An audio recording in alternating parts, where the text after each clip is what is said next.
അസ്സലാമു അലൈക്കും വറഹ്മത്തുള്ളാഹി വബറകാത്തു. നറുക്കുകുറിയെക്കുറിച്ചാണ് ചോദിച്ചിട്ടുള്ളത്. കുറി നടത്താൻ പറ്റുമോ? നിശ്ചിത അംഗങ്ങൾ, ഉദാഹരണം ഒരു 30 ആളുകൾ, ആ 30 ആളുകളും മാസത്തിൽ അല്ലെങ്കിൽ ആഴ്ചയിൽ ഒരു 500 റുപ്യ എല്ലാവരും കൊടുക്കും. അങ്ങനെ ആരുടെ നറുക്കാണോ കിട്ടുന്നത് ആ നറുക്കുകാരന് ആ സംഖ്യ മുഴുവനും കൊടുക്കുകയും ചെയ്യും. ഇതിനാണല്ലോ നമ്മൾ നറുക്കുകുറി എന്ന് പറയാം. ഇതെന്തിനാ വെക്കണത്?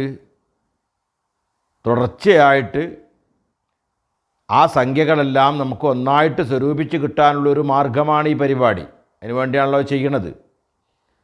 അങ്ങനെ ആ നറുക്ക് കിട്ടിയാൽ ആ സംഖ്യ മുഴുവനും ആ കിട്ടിയ ആൾക്ക് കൊടുക്കും. അയാളാണെങ്കിലോ പിന്നെ ആ സംഖ്യ മുഴുവനും അടച്ചു കൊടുക്കുകയും ചെയ്യണം. ഇങ്ങനൊരു പദ്ധതി, അങ്ങനത്തെ ഒരു കുറി, അതുകൊണ്ട് പ്രശ്നങ്ങളൊന്നും ഇല്ല. അസ്സലാമു അലൈക്കും വറഹ്മത്തുള്ളാഹി വബറകാതുഹു.